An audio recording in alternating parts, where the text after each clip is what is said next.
Hi all, this is Sid, and chances are you know what this is. Well, but in case you don't, this is the new OnePlus 5 and this is the box in which OnePlus has sent the phone to the reviewers. This is the reviewers kit.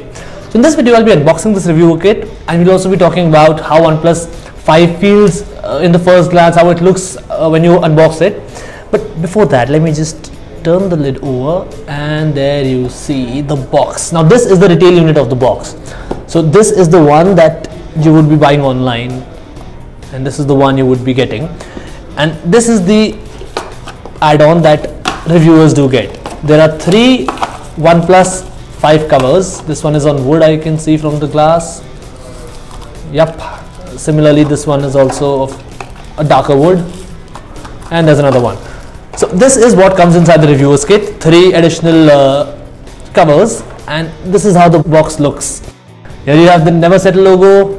Here you have a black border all around and a black color all around. Now let me keep this at a side and let's talk about the real deal, the OnePlus 5. Now I need to unbox this phone. For that I need to get a cutter. There it is.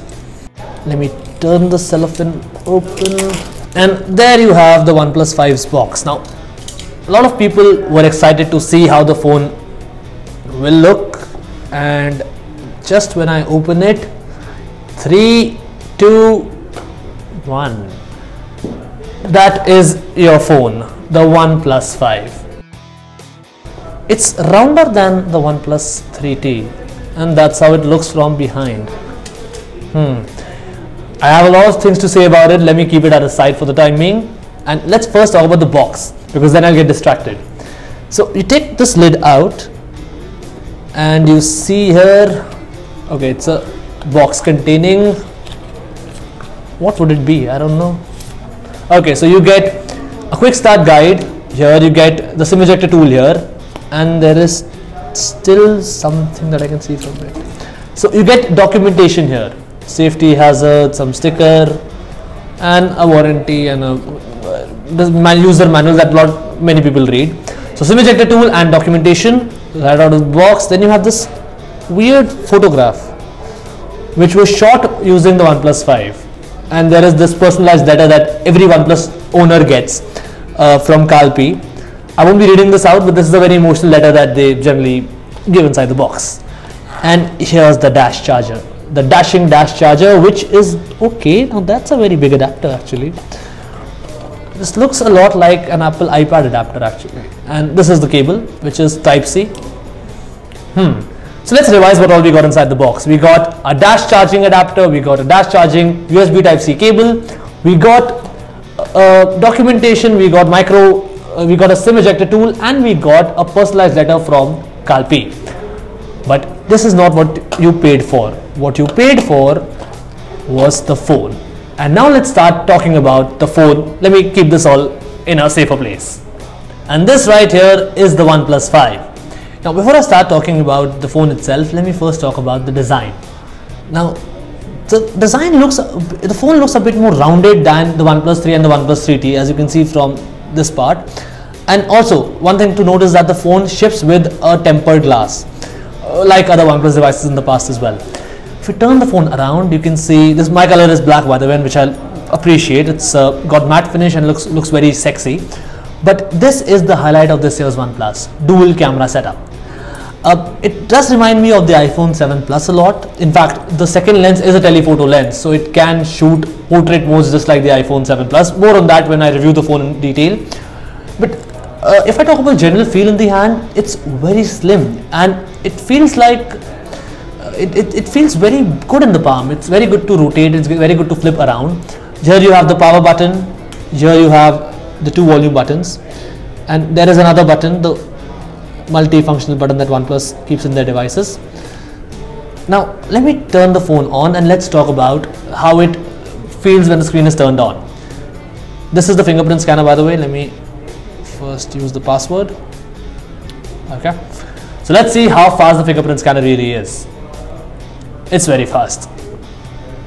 So they haven't changed the placement of the fingerprint scanner. It's still on the front, which I personally appreciate, because I don't like to use their fingerprint scanner when my phone is on, say, lying on a flat surface. Now I have to pick this phone up and I have to unlock it, right? But when it's on the front, all I have to do is touch my thumb there, and it's quite fast in terms of response. If I talk about the specifications, I'll rush through them because this is not a full review, this is just the first impression. You get Snapdragon 835 CPU inside this. This, by the way, is 8GB RAM variant of this phone. So let me show it to you. I'll go into about phone. You can see the RAM. As you can see, this has got 8GB of RAM here. It's running on Android Nougat version of Oxygen OS. As you can see from here, it's it's got 7.1.1. Now on the front it has got a 16 megapixel camera, and on the rear it's got a dual camera setup. One of them is the normal shooter, the other one is a telephoto lens. Let me just show you the telephoto lens in action actually. So as you can see, this is the normal shot which I take, and when I turn this button, when I press this button, it zooms into the object, and that's not all. When I click this shot, it'll give me a depth of field view. The background would be blurred. See, the background here is blurred while the background here is not, and this is a zoomed up photo, this is not. So this is what telephoto lens does. How cool it is, how good it is, we'll talk about in my full review. One thing that you need to note, however, is that they have retained the headphone jack. That's a big thing, because a profile which is that slim, retaining the headphone jack is something I appreciate. What I don't appreciate, however, is that they've reduced the battery to 3000 mAh. Now OnePlus 3 had the same battery capacity, then they launched the OnePlus 3T with additional battery capacity, and now they've reduced it further. Now Snapdragon 835 does have some power efficiency, but how good it is, I'll be only able to tell you after my full review. And that's pretty much all you need to know about the phone at a first glance. It's got, there are two storage variants, 64GB and 128GB, one with 6GB of RAM, the other with 8GB of RAM. This is the flagship model. Both of them have got dual rear cameras, both of them have got the same configurations otherwise. And overall, it's a very good looking phone is all I can say at this junction. Do wait for my full review, and the best way to do that is by hitting that subscribe button. And if you like this video, do give it a thumbs up as well. I would also be doing a Bhaiyaji review for this one for people who have already subscribed to our channel, so stay tuned for that. This is Sid, ciao.